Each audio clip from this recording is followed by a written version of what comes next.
Our next presenter is Mr. Aryan Das. Aryan Das. He's a supply chain analyst at ITC Infotech out of India. He's going to present to us his work on combining simulation and optimization to determine inventory norms for a complex multi-echelon distribution network with limited shelf life products. So with that, please welcome Mr. Das. Hi everyone. Good morning and good afternoon. My full name is Ayan Angshu, but I prefer to be called as Ayan Angshu. Ayan. And starting with my presentation. So this is an inventory modeling use case that we have solved from I2C Infotech for a client, which is a global food manufacturing company.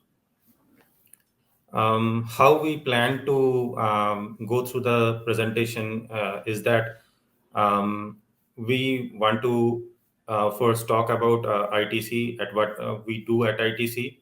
Then we will quickly introduce the business case, and then we will go into the model and how we try to solve it.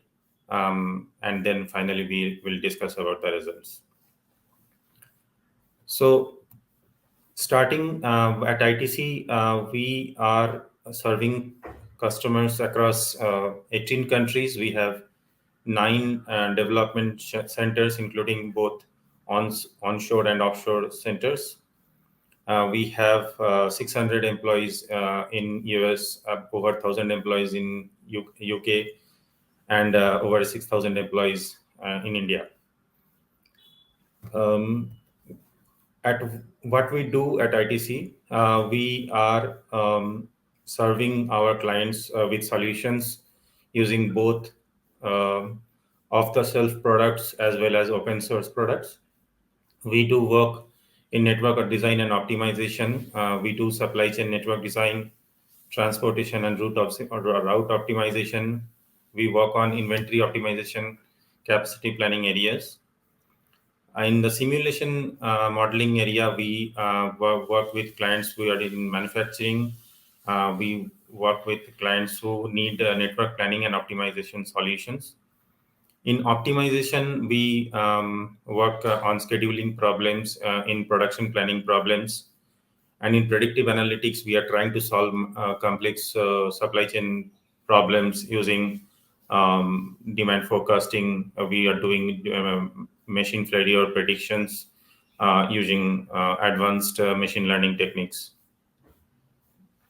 So moving forward, I want to touch upon the use case that we try to solve. So the domain or the industry of this, the client's domain is consumer product goods. So the client, as I mentioned, is a global leader of food manufacturing. So what we want, the problem we had was to find an optimum production level so that the customers are served on a timely basis, so that the service level is at a desired level, and also we would want the obsolescence of products to be minimum. Now, to give a brief example of how the service level would be met, and then how a product can be obsolete. So since it's it's a perishable product because it's a food product. So each and every product has its own shelf life. So for example, the expiry of a product is maybe 100 days from the date of manufacture. So the contract with the retailer, it would be that the retailer must be having the product in itself at least for 30 days. So that means the manufacturing company has to bring the product out of its warehouses after 70 days. So that means at most the manufacturing company can keep the product in its facility for 70 days. after 70 days, if it is not able to send it to its customers, which are the retailers or the end customers, then the product has to be discarded. So that is a loss for the company. So then the problem at hand is that how much to produce. So the shelf life within the manufacturing company, there has to be a factor for which we can produce so that the service level is optimum at a minimum obsolescence. Now, the shelf life factor that we wanted to find through this simulation-based optimization model has to be such that the days of inventory, as it is typically termed for an inventory quantity in a supply chain parlance. So days of inventory is that how many days your inventory would last based on the demand that you have at your hand. So if it is like 40 days of inventory, then 40 days of cover you will have in your inventory. So suppose 60% at a factor of 60% of your 70 days you are producing. That means you are producing to have the inventory at your facility for 42 days. And then that quantity would be calculated based on your forecast demand. Now, to describe the multi-echelon architecture, so I have demonstrated here with a single factory, but it can have multiple factories also. So the network have typically a single factory with an intermediate warehouses and multiple distribution centers. The distribution centers can have their own demand from their customers. The warehouses also can serve its own. It has its own demand, as well as it can also has to serve its downstream distribution centers. So the objective is to have an optimum production level so that my stock will last till the next production cycle, as well as it does not expire, so that I don't overstock so that the products are expiring. So coming to the model details, mainly we have two population agents. One is factory population agent, and the other is distribution center population agents. We have agent types, other agent types as well, agent types of shipment, agent types of demand, and agent types of batches. So in batches, we are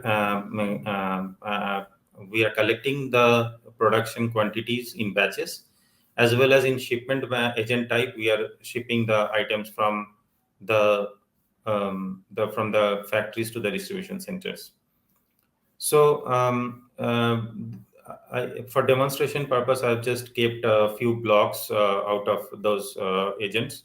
So in main, we are reading the source demand, and then we are passing that demand to the distribution centers. And in the distribution centers, we are processing the demand, and the fill rate is calculated from where we will get the overall service level.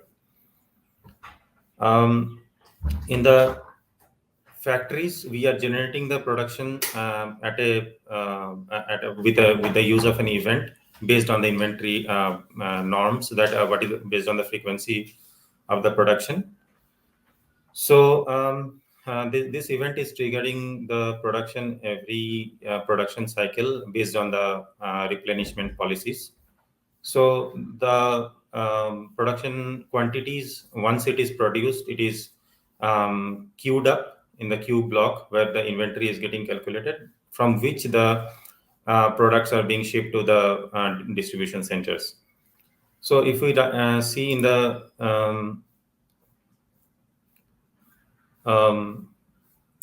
if we see in the distribution centers, what we are doing is that whatever quantities are coming from the factories, we are keeping that into shipment batches, and we are collecting it into a queue where the inventory is getting queued up, from which that current inventory is getting calculated.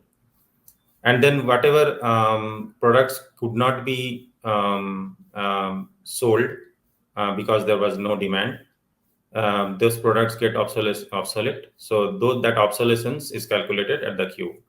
And one thing I missed to mention is that the obsolescence as well is calculated at the factory for the product that could not be distributed to the downstream distribution centers. So just quickly going back to the model, I wanted to I gave a brief overview of the model. I just wanted to show the entire model in AnyLogic. So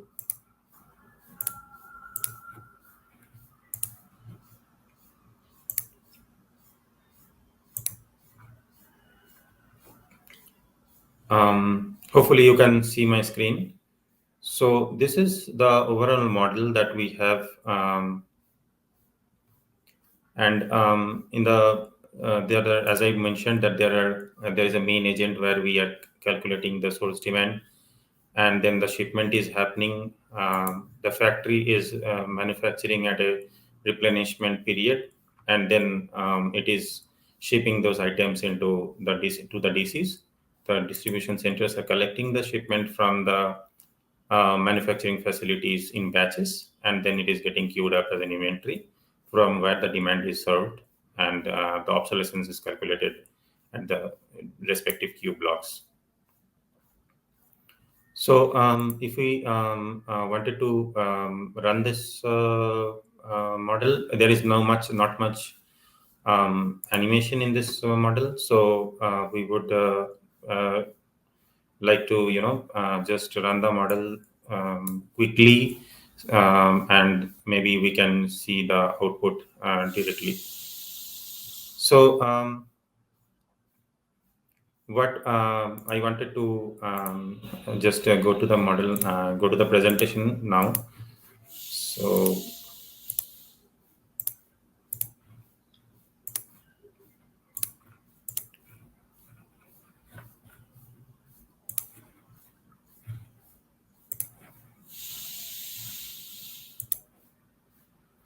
now we can see the output data. So what we did is that we ran the model over a planning factor for multiple iterations. We chose to run the model over 100 iterations on a single shelf life in planning factor. So as we see that the planning factor increases, that means that the production quantity increases. So we see that for a particular SKU, over 100 iterations, we get a 99.55 fill rate at a planning factor of 0.5. That means that if we keep the product, if we can keep the product for 70 days in our manufacturing facility, that means that we are producing a worth of 35 days. So as we see that if we produce more, then we are serving the fill rate increases. As we see that we are producing more, the fill rate increases, but as well as we see that the obsolescence increases. So the decision for the business is that at what optimum planning factor should be chosen so that I have a desired fill rate, but my obsolescence is also acceptable. So with this data, we can we presented this into as a trade-off of service versus obsolescence plot, where we try to demonstrate that what is the service level against an obsolescence. So, for example, if in this plot we see that the business decides that I have to have a obsolescence below 700, then I can choose a planning factor of, suppose this is a 0.6 planning factor. So I'll choose this planning factor so that I get a desired 99.9% service level, which will result me as below 700 obsolescence for that particular product. So yeah, this is overall the scope of this project and what we have done through an optimization, simulation-based optimization technique to solve the multi-column inventory problem. So yeah, I'm open for questions. Okay. Well, we don't seem to have any more questions for you at the moment, but very much appreciate a great presentation.